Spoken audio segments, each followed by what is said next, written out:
चलिए first question देखते हैं। फर्स्ट क्वेश्चन में कहा गया नील कमल शब्द में कौन सा समास है।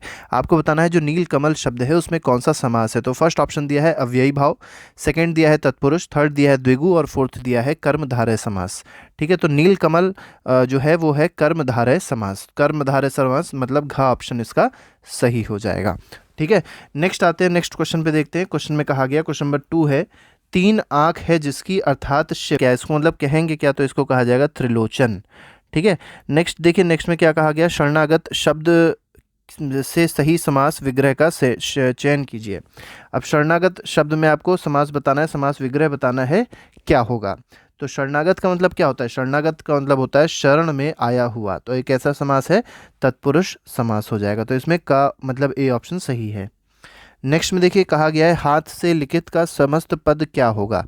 अब हाथ से लिखित का मतलब क्या हो जाता है, हस्तलिखित होता है। ठीक है, तो इसमें क्या हो जाएगा, फोर्थ में ऑप्शन नंबर ग सही होगा। ठीक है, सी ऑप्शन इसमें सही हो जाएगा। नेक्स्ट देवमूर्ति शब्द में समास है, बताना है देवमूर्ति शब्द में कौन सा समास होगा। ठीक है, तो देवमूर्ति शब्द में अगर देखा जाए तो देव की मूर्ति, तो इसमें हो जाएगा तत्पुरुष समास। नेक्स्ट पे आते हैं, नेक्स्ट है प्रधान है जो अध्यापक, तो प्रधानाध्यापक हो जाएगा। ठीक है, प्रधानाध्यापक लेकिन कैसे लिखा जाएगा, तो ये देखिए प्रधानाध्यापक लिखा गया है, इस तरीके से इसका समस्त पद होगा। नेक्स्ट क्वेश्चन, क्वेश्चन नंबर 7 में कहा गया तत्पुरुष समास में प्रधान पद किसे माना जाता है। तो तत्पुरुष समास में जो प्रधान पद होगा वो कौन होगा, तो वो होता है उत्तर पद। तो जो उत्तर पद होता है वो प्रधान होता है।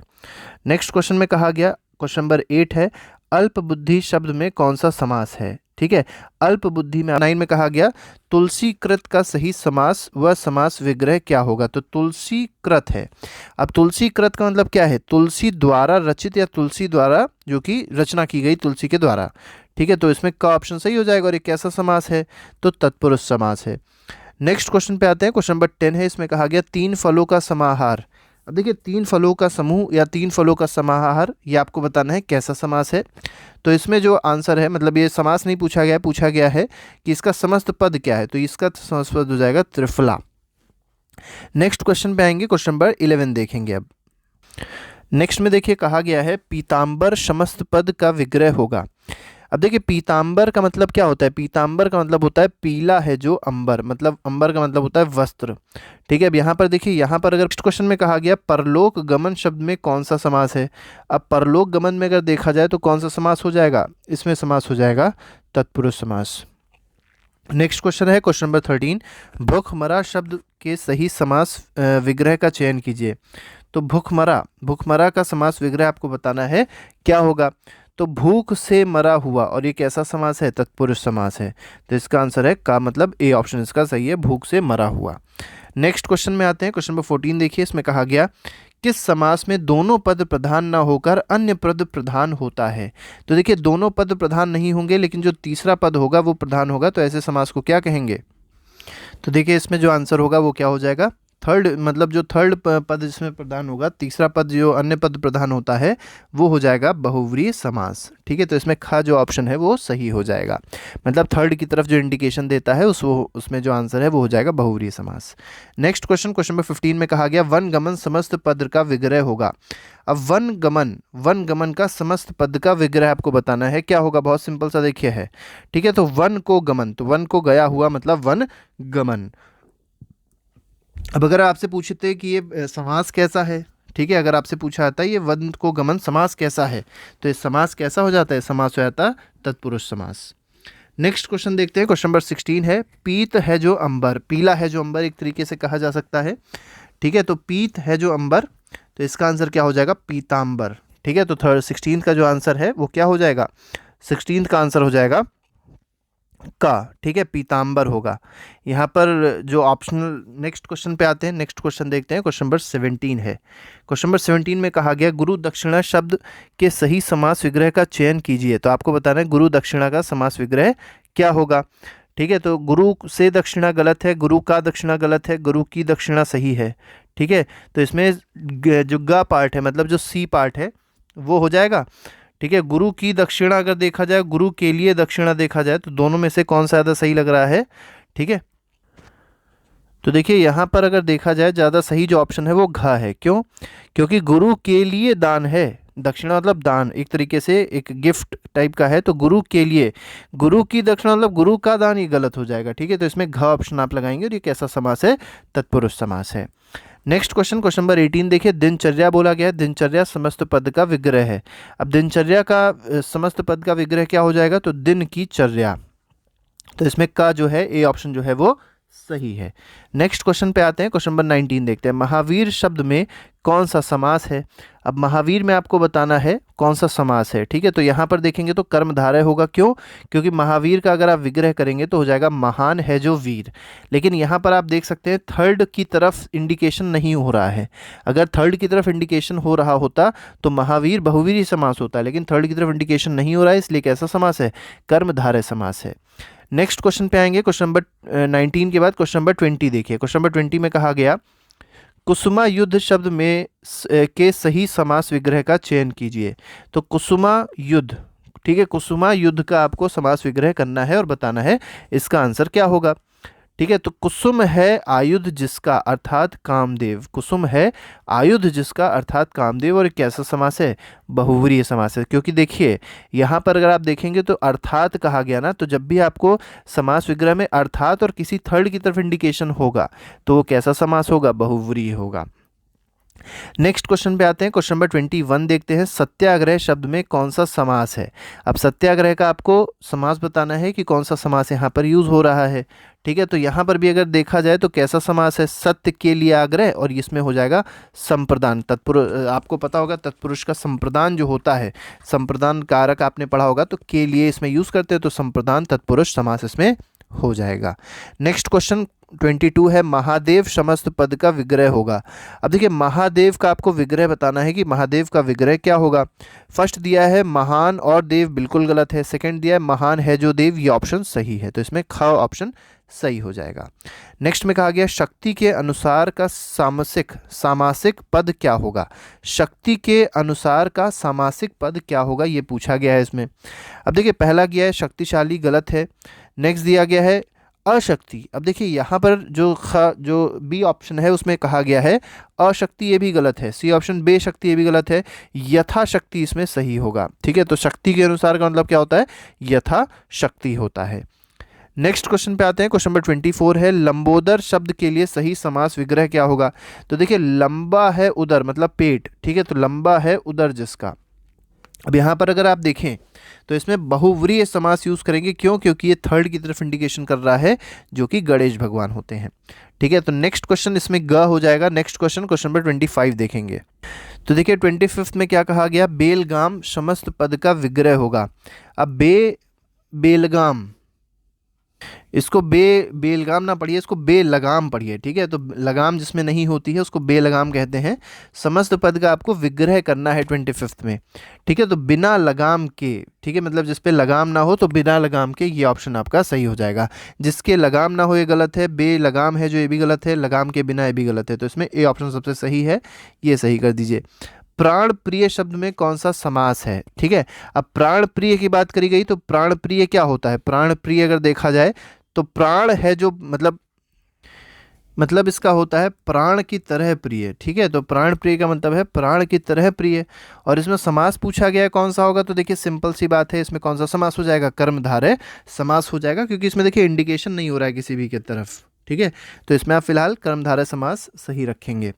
नेक्स्ट में देखिए, नेक्स्ट में कहा गया, भयभीत शब्द के लिए समास विग्रह का चयन कीजिए। अब आपको बताना है भयभीत का समास विग्रह क्या होगा इस क्वेश्चन में, क्वेश्चन नंबर 27 में। तो भयभीत के लिए अगर देखा जाए तो फर्स्ट दिया गया भय के कारण भीत, गलत है। नेक्स्ट है भय और भीत, ये भी गलत है। भय हेतु भीत, ये भी गलत है। सही आंसर इसका क्या है, भय से भीत। ठीक है, तो भय से भीत इसका आंसर सही होगा, तो तत्पुरुष समास है ये। नेक्स्ट क्वेश्चन आते हैं, नेक्स्ट क्वेश्चन देखते हैं, क्वेश्चन नंबर 28 है, मनगढ़ंत शब्द समस्त पद का विग्रह है। अब देखिए मनगढ़ंत, आप लोग ने मनगढ़ंत कहानियां शब्द सुना होगा। ठीक है, तो मतलब जो अपने आप से लोग बना देते हैं, जैसे बच्चे होते हैं कि उनसे जब झूठ बोलते हैं तो कोई ना कोई मनगढ़ंत कहानी बना देते हैं। तो मनगढ़ंत का मतलब है उनके मन में कुछ भी आता गया और उसको एक कहानी के रूप में उन लोग ने बना दिया, तो मन से गढ़ा हुआ, तो इसमें का जो ऑप्शन है वो सही हो जाएगा, इसका समास विग्रह है। अब अगर आपसे मान लीजिए पूछ लेते कि ये कौन सा समास है, तो इसमें आप कहते तत्पुरुष समास है ये, क्योंकि यहाँ पर से यूज हो रहा है। दान के लिए पात्र, अब देखिए दान के लिए फिर से तत्पुरुष समास है, लेकिन समस्त पद आपको इसका बताना है क्या होगा।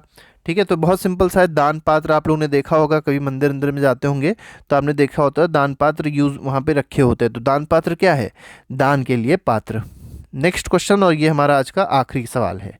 इसमें कहा गया किस समास का पूर्व पद विशेषण का कार्य करता है? तो कौन सा ऐसा समास होता है जिसका पूर्व पद विशेषण का काम करता है? तो ये करता है कर्मधारय समास। इसके बाद अब देखिए थोड़ा सा हम लोग ये समास के भेद पढ़ लेते हैं और थोड़ा सा इसके एग्जाम्पल्स भी देख लेंगे। जैसे तत्पुरुष समास है, ठीक है, कर्मधारय है, द्विगु है, बहुव्रीहि है, द्वंद्व है और अव्ययी है। तो ये 6 तरीके के समास होते हैं, 6 भेद होते हैं समास के, आप याद रखिएगा। अब एक एक करके भेद को देखेंगे और उसके कुछ एग्जाम्पल्स भी देखेंगे। तो देखिए यहाँ पर अगर बात करी जाए, सबसे पहला जो हमारे पास है वो है कर्म तत्पुरुष।